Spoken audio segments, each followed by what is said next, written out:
নিজের বাবার বন্ধু থেকে বিয়ের প্রস্তাব পেয়ে চমকে উঠল মান্তাসা। ঘৃণায় তার গা গলিয়ে উঠল। ভিন্ন দেখে থাকা আবু সুফিয়ানের উপর যেন এর কোনো প্রভাব পড়ছে না। তিনি বেশ আয়েসি ভঙ্গিতে বললেন, যে প্রস্তাবটা দিলাম সেটা একটু ভেবে দেখতে পারো। আমার কাছে থাকলে তুমি খারাপ থাকবে না। মান্তাসা ভীষণ রাগ হচ্ছিল।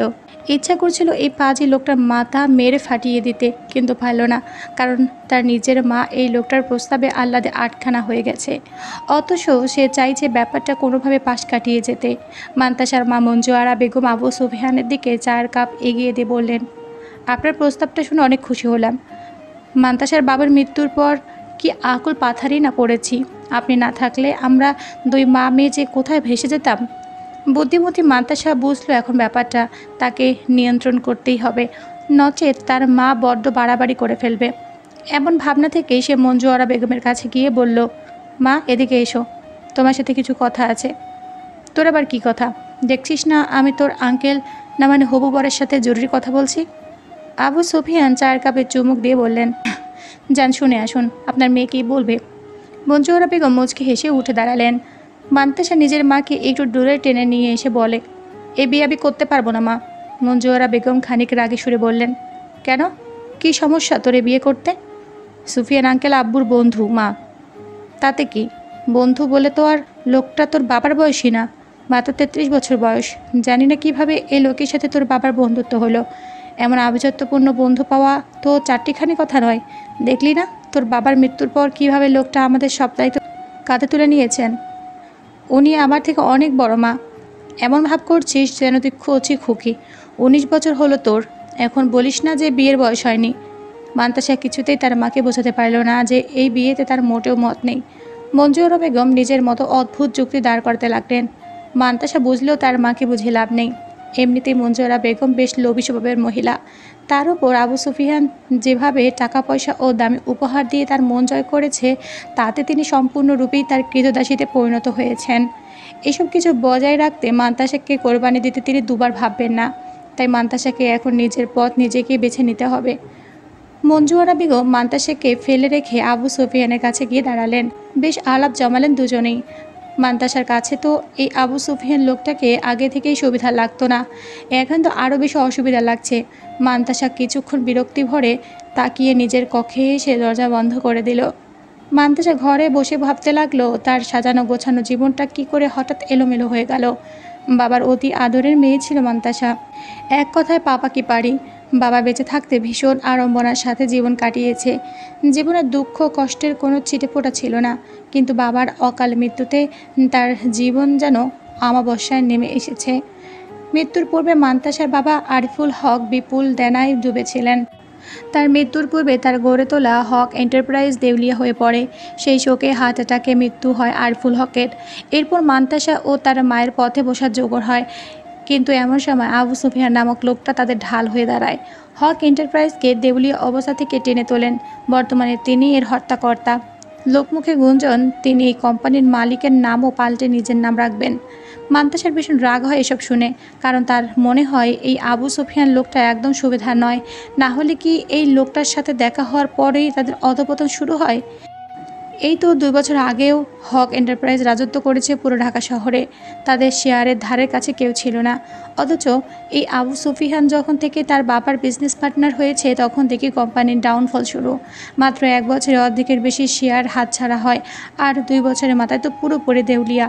মান্তাসার মনে হয় এই লোকটাই পরিকল্পনা করে তার বাবাকে সর্বশান্ত করেছে। অথচ তার বাবা অন্ধের মতো বিশ্বাস করতো এই লোকটাকে। মান্তাসা আজও বুঝতে পারে না, মাত্র 2 বছরের পরিচয় কিভাবে এই লোকটা তার বাবার এত প্রাণপ্রিয় বন্ধু হয়ে উঠল। শেষ দিন পর্যন্ত তার বাবা এই লোকটাকে অন্ধের মতো বিশ্বাস করত। মঞ্জু আরা বেগম অনেকক্ষণ যাবৎ আবু সুফিয়ানের লক্ষ্য করেছেন। লোকটা চুপচাপ কি যেন ভাবছে। মঞ্জু আরা ইনিয়ে বিনিয়ে অনেক কিছু বলছেন, কিন্তু এই লোকের কোনো ভাব বোঝা দেয়। আবু সুফিয়ানের দৃষ্টি আকর্ষণ করতে তাই হালকা কেসে উঠলেন মঞ্জু আরা বেগম। আবু সুফিয়ান মঞ্জু আরা বেগমের দিকে পানি বাড়িয়ে দিয়ে বলে ওঠেন, এই নিন পানি খান। মঞ্জু আরা বেগম এক ঢোকে পানি খেয়ে বলেন, তো কি ঠিক করলেন? আবু সুফিয়ান সন্দিহান স্বরে বলল, কোন ব্যাপারে? মেয়ের ব্যাপারে। আবু সুফিয়ান এবার গম্ভীর স্বরে বলে উঠলেন, আপনি আপনার মেয়েকে বোঝান। ওর মত না থাকলে এই বিয়েটা সম্ভব না। আর এতে আপনার কতটা লস নিশ্চয় বুঝছেন। মঞ্জুরা বেগম কেঁপে উঠলেন। গ্রামের নিম্নবিত্ত পরিবারে জন্ম তার। জন্ম থেকে অভাব অনটন দেখে বড় হয়েছে। বিয়েও হয়েছিল একজন সাধারণ শ্রমিকের সাথে। তবে তার ভাগ্যে বুঝি রাজযোগ ছিল। তাই তো বিয়ের 2 বছরের মাথায় তার শ্রমিক স্বামী রাতারাতি বড়লোক হয়ে যায়। যাকে বলা যায় আঙুর ফুলে কলা গাছ হওয়া। শুনতে অবিশ্বাস্য লাগলেও আরিফুল হকের জীবনে সমৃদ্ধি রাতারাতি চলে এসেছিল। যদিও সেটা কিভাবে এসেছিল তা মঞ্জুরা বেগমের অজানা। তবে তিনি এটা খুব ভালো করে জানেন। তার স্বামী হক এন্টারপ্রাইজ গড়ে তোলার পর তাদের আর পিছনে ফিরে তাকাতে হয়নি। এরপর তাদের মেয়ে মান্তাসার জন্ম তো হলো সোনার চামচ মুখে নিয়ে। মঞ্জুরা বেগম ছোট থেকেই ছিলেন উচ্চাকাঙ্ক্ষী।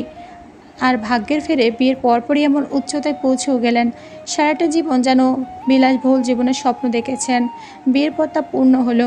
এরপর জীবন তার সুখেই কেটেছে।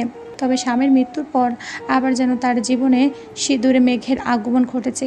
মঞ্জুরা বেগম খুব ভালো করে জানেন, এখন যা অবস্থা তাতে যদি আবু সুফিয়ান তাদের দিক থেকে মুখ ফিরিয়ে নেয় তাহলে তাকে আবার সে অভাবের দিনে ফিরে যেতে হবে।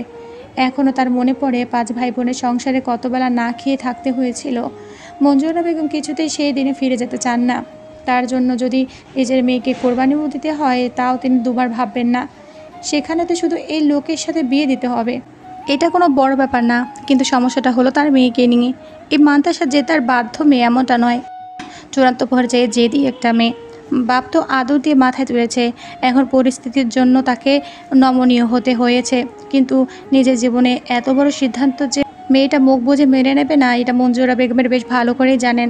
তাই এবার তাকে অন্য কষতে হবে। তবে যে করেই হোক তিনি এই বিয়েটা দেবেনই। এজন্য তাকে যা করতে হবে করবেন। যতটা নিচে নামতে হয় নামবেন। প্রয়োজনে এই দুনিয়ার সব থেকে নিকৃষ্ট মা হবেন। তবুও তিনি মান্তাসার বিয়ে এই আবু সুফিয়ানের সাথেই দেবেন। মান্তাসার রুমে প্রবেশ করে দরজা লাগিয়ে দেয় মঞ্জুরা বেগম।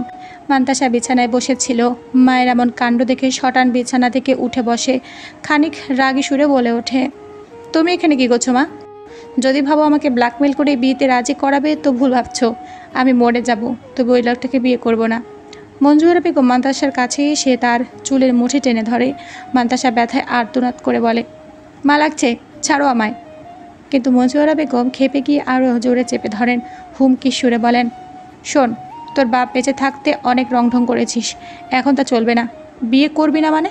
তুই করবি না, তোর ঘাড় করবে। ভেবেছিলাম ভালো কথায় তোকে রাজি করাবো, কিন্তু তুই তো ভালো কথা শোনার মেয়ে না। তাই প্রয়োজনে আমি যেভাবে পারি সেভাবে তোকে রাজি করাবো। মান্তাসার মাথায় জেদ চেপে বসে। সে বলে, যদি তুমি আমাকে মেরে ফেলো তাও আমি ওই আবু সুফিয়ানকে বিয়ে করব না। মঞ্জুরা বেগমের মাথায় রাগের পারদ বৃদ্ধি পায়। রাগে অন্ধ হয়ে যান তিনি। দিক বিদিক শূন্য হয়ে মান্তাসাকে সাহায্য করার উপায় খুঁজতে থাকে। একটু দূরে ইস্ত্রি মেশিন দেখে ছুটে যায় সেদিক। মান্তাসা কিছু বুঝে ওঠার আগেই তার হাতে চেপে ধরে সেই ইস্ত্রি মেশিনটা। মান্তাসা ব্যথার চিৎকার করে ওঠে। তার চোখ দিয়ে গড়িয়ে পড়ে নোনা জল। কান্নাবিচা গলায় বলে, আম্মু ছেড়ে দাও প্লিজ। মান্তাসার হাত অনেকটা পড়ে যায়। তাও যেন দয়ার সঞ্চার হয় না মঞ্জুরা বেগমের নিষ্ঠুর মনে। মঞ্জুরা বেগমের ক্রোধ যেন কিছুতেই কমার নয়। তিনি আরও জোরে ইস্ত্রি মেশিনটা চেপে ধরে বলেন, বিয়েতে কোনো বাধা দেওয়ার চেষ্টা করলে তোর আমি এমন হাল করব যার থেকে মৃত্যু কম হয়ে যাবে। বলে তিনি ছেড়ে দেন মান্তাসাকে। মান্তাসা ছাড়া পেতেই ছুটে যায় বাথরুমে। পানি ঢালতে থাকে পোড়া জায়গায়। ভীষণ যন্ত্রণা হচ্ছে তার। মান্তাসা কাঁদতে কাঁদতে বলে, আল্লাহ, এখন তুমি ছাড়া আমার কেউ নেই, তুমি আমাকে বাঁচার কোনো উপায় বলে দাও। মঞ্জুরা বেগম ইস্ত্রি মেশিনটা সঠিক স্থানে রেখে বলেন, সোজা আঙ্গুলে ঘি না উঠলে আঙ্গুল কীভাবে বাঁকাতে হয় সেটা এই মঞ্জুয়ারা খুব ভালো করেই জানে। এবার দেখ মান্তাসা, আমি কিভাবে তোকে বিয়েতে রাজি করাই, কতটা জঘন্য উপায় অবলম্বন করি। মান্তাসা পোড়া হাত নিয়ে দুপুর থেকে নিজের কক্ষে বসে আছে। মঞ্জুরা বেগম অনেকবার তাকে খেতে ডেকেছে, তবুও সে খেতে যায়নি। সারাটা দিন না খেয়ে আছে মেয়েটা। আর এখন তো সন্ধ্যা হয়ে এসেছে। এর মাঝে মঞ্জুরা বেগম আবারও এলেন মান্তাসার কক্ষে। মান্তাসা রাগ করে বলল, আবার কেন এসেছো? আমি বললাম না আমি খাবো না, চলে যাও এখান থেকে। মঞ্জুরা বেগম বলেন, শোন, আমি তোর বাপের মতো নই যে তোর মান ভাঙাতে আসবো। খেতে হলে খাবি, না হলে না খেয়ে মরবি। আমি তোকে অন্য কথা বলতে এসেছি। শোন, আমি বাইরে যাচ্ছি, আজ ফিরতে দেরি হবে। আমার একজন অতিথি আসবে আজ, তার খাতিরের যত্নে যেন কোনো ত্রুটি না থাকে। মান্তাসা, কে আসবে? মঞ্জুরা বেগম বিরক্তির মুখ দিয়ে জাতীয় শব্দ করে বলেন, তোকে তো এত কিছু জানতে হবে না, যা বলছি তাই করবি, না হলে তোর খবর আছে। বলে তিনি মুখ ঘুরিয়ে চলে যান। মান্তাসা দীর্ঘ শ্বাস ফেলে নিচে নেমে এসে দরজা ভিড়িয়ে আবার রুমে গিয়ে শুয়ে পড়ে। একটু পর পেটে খিদের টান পড়ায় আর না খেয়ে থাকতে পারল না। ফ্রিজ থেকে খাবার বের করে গরম করে নিয়ে একটু মুখে দিল। খাওয়া শেষ করে উঠতে যাবে এমন সময় কলিং বেল বেজে উঠল। মান্তাসা আনমনে বলে উঠল, এখন আবার কে হলো? মায়ের বেলা কথাগুলো মনে আসতেই বলল, তাহলে কি মায়ের সে গেস্ট এসেছে? যাই গিয়ে দেখে আসি। মান্তাসা গেট খুলতে দেখতে পায় একজন যুবক দাঁড়িয়ে তার দরজার সামনে, যাকে মোটেই সুবিধা লাগছিল না। মান্তাসা ভ্রু কুঁচকে ফেলে তাকে দেখে হালকা ঢোক গিলে বলে, কে আপনি? কাকে চাই? এটা কি মঞ্জু আরা বেগমের বাড়ি?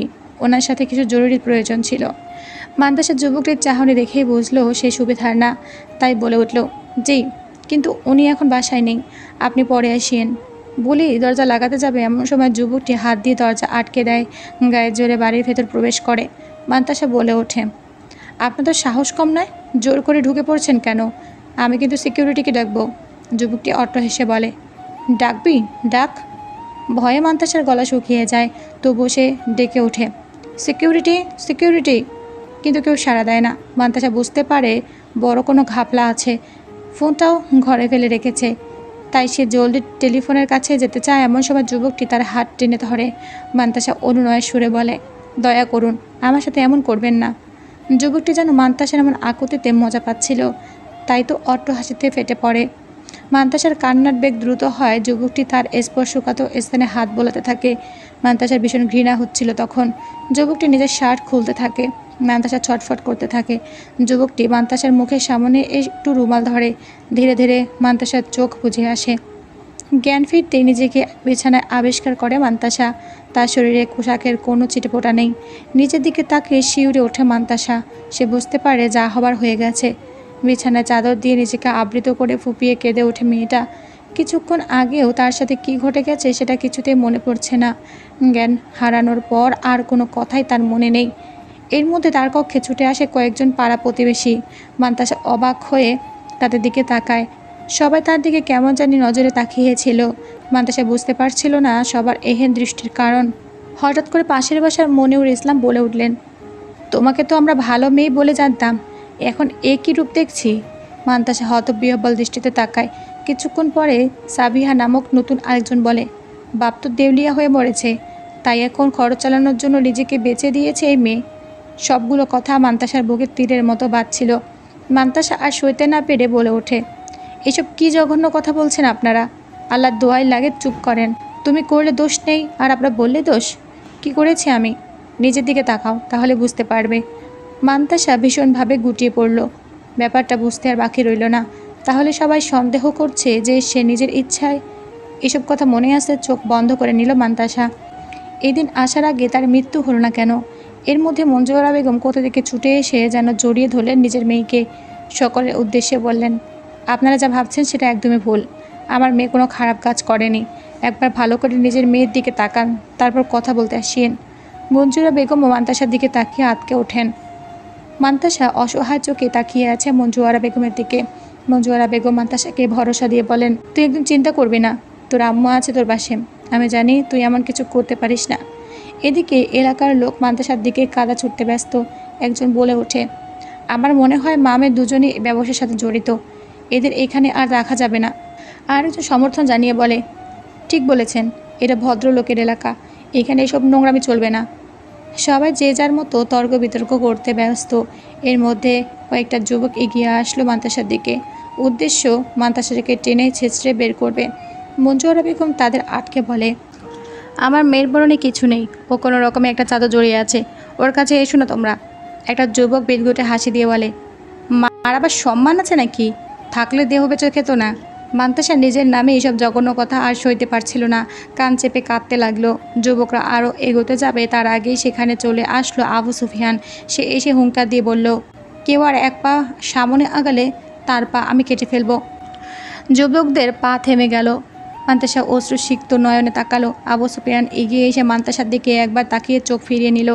অতঃপর সকলের উদ্দেশ্যে বলল, আপনারা যা ভাবছেন তা সঠিক নয়। মান্তাসা কোনো খারাপ কাজের সাথে যুক্ত নয়। একজন মহিলা বলে উঠলেন, আপনি কে? আর এই মেয়ের হয়ে ওকালতি করছেন কেন? এই মেয়ের আসল রূপ তো সবার সামনে বেরিয়ে এসেছে। সবসময় চোখে দেখা সত্য নাও হতে পারে। আপনি এই বের হয়ে এত তরফদারি করতে এসেছেন কেন? আপনি কি ওর খদ্দের? সুফিয়ান হাত মুষ্টিবদ্ধ করে নিল। রাগে তার পুরো শরীর কাঁপছে। খবরদার, না জেনে ওর নামে আর একটা বাজে কথা বলবেন না। ও কোনো অন্যায় করেনি। মেয়েটাকে দেখুন, যদি কোনো অন্যায় না করে তাহলে এমন বিভস্ত্র কেন ও? আবু সুফিয়ান চোখ বন্ধ করে নিল। রাগে তার শিরা উপশিরা ফুলে যাচ্ছে। অনেক কষ্টে নিজেকে নিয়ন্ত্রণ করে বলল, মান্তাসা আমার স্ত্রী। আর আমরা কিছুক্ষণ আগে, বুঝতে পারছেন, স্বামী স্ত্রীর ব্যাপার। এর মধ্যে আমি বাইরে গেছিলাম আর ফিরে এসে দেখি এই অবস্থা। মান্তাসা থমকে যায়। এ কী সব বলছে এই লোকটা? এর কোনো কথাই তো সত্য নয়। মান্তাসার মনে হচ্ছিল কিছু ভুল হচ্ছে। এটা হতে দেওয়া ঠিক না। কিন্তু নিজের সম্মানের ব্যাপারে ভেবে সে কিছু বলতেও পারল না। একজন লোক বলে উঠল, তোমরা যে বিবাহিত সেটা তো আগে শোনেনি। আমরা তো মান্তাসাকে অবিবাহিত বলে জানি। এসব আষাঢ়ে গল্প ধরা পড়ে গিয়ে এখন মিথ্যা নাটক করছে। সুফিয়ান তীক্ষ্ণ স্বরে বলল, কোনো নাটক নয়, আমি যা বলছি তা সম্পূর্ণ সত্য। আমাদের গোপনে আক্ত হয়েছে, তাই হয়তো কেউ জানে না। আগামীকালই বড় অনুষ্ঠান করে আমাদের বিয়ে হবে। তখন নিজের চোখে সমস্তটা দেখতে পারবেন। লোকের কানাঘুষা শুরু হলো। সুফিয়ান হঠাৎ সবার উদ্দেশ্যে বলল, কিন্তু আপনারা সবাই কিভাবে হঠাৎ ঘরে ঢুকে গেলেন? আপনাদের তো এখানে আসার কথা না। একজন প্রবীণ ব্যক্তি বলল, আমাকে কে যেন ফোন করে বলল এই বাড়িতে অনৈতিক কাজ চলছে। সবাই একে একে একই কথা বলল। সব শুনে মান্তাসা চুপসে গেল। তাহলে তাকে প্ল্যান করে এভাবে ভাসানো হয়েছে? ওই লোকটাকেও তাহলে প্ল্যান করে পাঠানো হয়েছিল। তবে এসবের পেছনে কে রয়েছে? মান্তাসার দৃষ্টি গেল আবু সুফিয়ানের দিকে। তাহলে কি সব এই লোকেরই সাজানো নাটক? আবু সুফিয়ান এবার সবার উদ্দেশ্যে বলল, এমন কেউ হয়তো আছে যে আমাদের ভালো চায় না। তারাই মান্তাসাকে সবার সামনে খাটো করার জন্য এমন করেছে। তবে আমি যেমনটা বললাম সেটা সত্যি। ও আমার স্ত্রী এবং ওর চরিত্র কোনো দাগ নেই। তাই আপনারা ওকে নিয়ে অযথা সমালোচনা বন্ধ করুন এবং যান এখান থেকে। না হলে আমি পুলিশ ডাকতে বাধ্য হব। তারা এসে সিন ক্রিয়েট করার অপরাধে আপনাদের সবাইকে কুমড়ে দড়ি পরিয়ে জেলে নিয়ে যাবে। সেটা কি আপনাদের ভালো লাগবে? নিশ্চয়ই না। এখানে উপস্থিত অনেকের মাঝে বিভিন্ন প্রবণতা দেখা গেল। কেউ ভাবলো আবু সুফিয়ানের কথাই সত্য, আবার কেউ ভাবলো ধরা খাওয়ার পর এখন নাটক করছে। কিন্তু পুলিশের টোটকাটা কাজে দিল। কিছুক্ষণের মধ্যে সবাই স্থান ত্যাগ করলো। সবাই চলে যাওয়ার পর আবু সুফিয়ান মঞ্জুরা বেগমের উদ্দেশ্যে বলেন, মান্তাসাকে কোনো পোশাক পরিয়ে দিন, আমি বাইরে যাচ্ছি। মান্তাসা অনবরত কেঁদেই চলছে। ইতিমধ্যে মঞ্জুয়ারা বেগম তাকে একটি নীল রঙের প্লাজো ও একটা টি শার্ট পরিয়ে দিয়েছে। মান্তাসা মঞ্জুয়ারা বেগমকে সব ঘটনাও খুলে বলেছে। সাথেও বলেছে সে মনে করে সবটা আবু সুফিয়ানের সাজানো চক্রান্ত। কিন্তু মঞ্জুয়ারা বেগম সেটা মানতে নারাজ। এর মধ্যে আবু সুফিয়ান সেখানে চলে আসলো। মান্তাসা সুফিয়ানকে দেখেই বলে উঠল, দেখুন না মান্তাসা কেমন করছে। সুফিয়ান মান্তাসার কাছে, আমি বিশ্বাস করি তোমায়। জানি তোমাকে ফাঁসানো হয়েছে, তুমি কোনো অন্যায় করনি। মান্তাসা সুফিয়ানের শার্টের কলার চেপে ধরে রাগী কণ্ঠে বলল, আপনার এইসব নাটকে মা ভুলতে পারে, কিন্তু আমি না। আমি জানি এসব কিছু আপনারই মস্তিষ্ক প্রসূত। আপনি প্ল্যান করে আমাকে ফাঁসিয়েছেন। কি ভাবছেন এমনটা হলে আমি বাধ্য হয়ে আপনাকে বিয়ে করব? জীবনেও না। আমি আপনাকে ঘৃণা করি মিস্টার আবু সুফিয়ান। আমি মরে যাব তবুও আপনাকে বিয়ে করব না। সুফিয়ান মান্তাসাকে নিজের থেকে দূরে সরিয়ে বলে, তোমার যা ভাবার তুমি ভাবতে পারো। আমি কিছু করিনি, এটা সত্য। আর কালকেই আমাদের বিয়ে হবে। আমি তোমাকে জোর করতে চাইনি, কিন্তু এখন ব্যাপারটা তোমার সম্মানের। তাই তোমার সম্মান বাঁচাতে আমাকে এই বিয়েটা করতেই হবে। তা যদি জোরপূর্বক হয় তবু অসুবিধা নেই। মঞ্জুয়ারা বেগম মান্তাসার উদ্দেশ্যে বলে, তুই নিজের ভালোটা বুঝতে পারছিস না কেন? আর যা হলো এরপর যদি তুই বিয়েটা না করিস তাহলে সবাই ভাবে তুই সত্যিই খারাপ কাজে জড়িত। একটা মেয়ের সম্মান কত গুরুত্বপূর্ণ তা তো জানিস। মঞ্জুরা বেগমের কণ্ঠে অসহায়ত্বের ছাপ। এরপর কে বিয়ে করবে তোকে? আজীবন দুর্নাম বয়ে নিয়ে বেড়াতে হবে। মান্তাসা নাছর বান্দা। সেও মাথা উঁচু করে বলে, আমি জানি আমি কোনো অন্যায় করিনি। আমার রবও জানেন। ব্যাস, আমার আর কিছুর প্রয়োজন নেই। সমাজের মানুষের কাছে ভালো সাজার জন্য আমি নিজেকে বিসর্জন দেব না। আমি কাউকে পরোয়া করি না। সুফিয়ান মান্তাসার হাত শক্ত করে ধরে বলল, তোমার কোনো কথাই আর গ্রাহ্য করা হবে না। কাল আমাদের বিয়ে হচ্ছে আর এটাই ফাইনাল। মান্তাসাও বলল, আমি এই বিয়ে কিছুতে করব না। আর এটাই আমার চ্যালেঞ্জ। আমি চ্যালেঞ্জ হারতে শিখিনি, সবাইকে চ্যালেঞ্জ হারিয়ে দিতেই শিখেছি। এবারও আপনাকে হারিয়ে দেব। বেশ, তবে দেখা যাক এবার কার জয় হয়। মান্তাসাকে বধূবেশে সাজানোর জন্য পার্লার থেকে লোক এসেছে। গতকাল বিয়ে করবে না বলে হতভম্বি করলেও আজ সে এ নিয়ে কোনো প্রতিবাদ করেনি। সকাল থেকে বেশ স্বাভাবিক আছে। মঞ্জুয়ারা বেগম ভেবেছিলেন মান্তাসা আজ পালিয়ে যাবার চেষ্টা করবে, কিন্তু এই বিয়েতে অন্য কোনোভাবে হলেও বিঘ্ন সৃষ্টি করার চেষ্টা করবে। কিন্তু তাকে অবাক করে দিয়ে মান্তাসা প্রতিক্রিয়াহীন। এটাতে অবশ্য তিনি বেশ স্বস্তিতে আছেন। পার্লারের লোকদের মান্তাসার রুমে পৌঁছে দিয়ে তিনি মান্তাসার উদ্দেশ্যে বলেন, তুই যে চুপ আছিস এবং স্বাভাবিকভাবে এই বিয়েটা মেনে নিয়েছিস সেটা দেখে আমার ভালো লাগলো। এখন ভালো মেয়ের মতো চুপচাপ এই বিয়েটা করে নে, তারপর দেখবি তোর সব বদনাম ঘুচে যাবে। আমার কথা মিলিয়ে নিস, এই বিয়ের পর তোকে একদম পস্তাতে হবে না। মান্তাসা কোনো জবাব দেয় না। সে মনে মনে বলে, আসল খেলা তো আজ বিয়ের আসরে হবে, সেটা দেখার জন্য তৈরি থাকুন মিস্টার আবু সুফিয়ান। মঞ্জুরা বেগম মান্তাসার রুম থেকে বেরোনোর পরেই তার কাছে সুফিয়ানের কল আসে। তিনি ফোনটা রিসিভ করতে সুফিয়ান বলে, ওদিকের কি অবস্থা? মান্তাসার কি আবার কোনো নতুন ঝামেলা করেছে? মঞ্জুরা বেগম হাসি মুখে বলেন, আরে কি যে বলেন, মান্তাসা আর কোনো ঝামেলা করেনি। ও স্বাভাবিকভাবে সব মেনে নিয়েছে। আমার মনে হয় ওর সুবুদ্ধি হয়েছে। মঞ্জুরা বেগমের কথায় খুব একটা ভরসা পায় না আবু সুফিয়ান। সে কাল মান্তাসার চোখে যে জেদ দেখেছে, সেই মেয়ে যে এত সহজে বিয়েতে রাজি হবে না সেটা স্পষ্টতে বোঝা যায়। সুফিয়ান স্পষ্ট বুঝতে পারে এর মধ্যে কোনো ঘাপলা আছে। তাই সে মঞ্জুরা বেগমের উদ্দেশ্যে বলে, মান্তাসার ওপর নজর রাখবেন ভালো করে। আমার মনে হচ্ছে ও তলে তলে কোনো পরিকল্পনা করছে। আমার সেটা মনে হচ্ছে না। আপনাকে যা বলছে তাই করুন। অনেক কষ্টে আমি এমন পরিস্থিতি তৈরি করেছি যাতে মান্তাসা আমাকে বিয়ে করতে বাধ্য হয়। এখন আমি চাই না কোনোভাবে তীরে এসে তরি ডুবুক। মঞ্জুরা বেগমের বেশ খটকা লাগে, তাই তিনি জিজ্ঞেস করেন, অনেক কষ্ট মানে? তাহলে কি কাল আপনি মান্তাসাকে ফাঁসিয়েছিলেন? আবু সুফিয়ান এবার বেশ রাগে স্বরে ধমক দিয়ে বলেন, আপনাকে তো এত কিছু জানতে হবে না। মান্তাসার সাথে আমার বিয়ে হলে আপনি প্রতিশ্রুতি মোতাবেক 1 কোটি টাকা পাবেন, সেটা নিয়ে খুশি থাকুন। বলে সুফিয়ান ফোন কেটে দেয়। অতঃপর রুমের বাইরে আসে। সেখানে তার খাস লোক আব্দুল করিম দাঁড়িয়ে। আব্দুল করিম সুফিয়ানকে দেখেই সালাম দেয়। সুফিয়ান সালামের উত্তর দিয়ে বাঁকা হেসে একটা চেক বাড়িয়ে দেয় আব্দুল করিমের দিকে। আব্দুল করিম চেকটা হাতে নিয়ে সেখানে চুমু খেয়ে বলে, ধন্যবাদ জনাব। তোমার উপর আমি ভীষণ খুশি আব্দুল করিম। তুমি যেভাবে মেয়েটাকে ফাঁসিয়েছ তা বলার বাহিরে। আব্দুল করিম মৃদু হাসে। সুফিয়ান একটু কড়া গলায় বলে, মেয়েটার সাথে কিছু করনি তো? আব্দুল করিম জিভে দাঁত কেটে বলে, ছি জনাব, উনি আপনার হবু স্ত্রী হবে। ওনার সাথে আমি কিভাবে কি করতে পারি? আপনার কথা মতো তো আমি শুধু ওই মেয়েটাকে অজ্ঞান করে রুমে শুয়ে দিয়েছিলাম, আর একটা মেয়েকে সাথে করে নিয়ে গিয়েছিলাম। সেই মেয়েই ওর জামাকাপড় খুলে নগ্ন করে বিছানায় শুয়ে দেয়। তারপর আমি ফোন করে এলাকার সবাইকে বলি যে আপনাদের পাশের বাড়িতে নষ্টামি চলছে। বাকিরা তো জানেনি। সুফিয়ান উচ্চস্বরে হেসে ওঠে, কাজটা তুমি দারুণ করেছো। আজ সময় যেন একটু জলদি পেরিয়ে যাচ্ছে। মান্তাসা বারবার ঘড়িতে সময় দেখছে। সন্ধ্যা 7টা বাজে।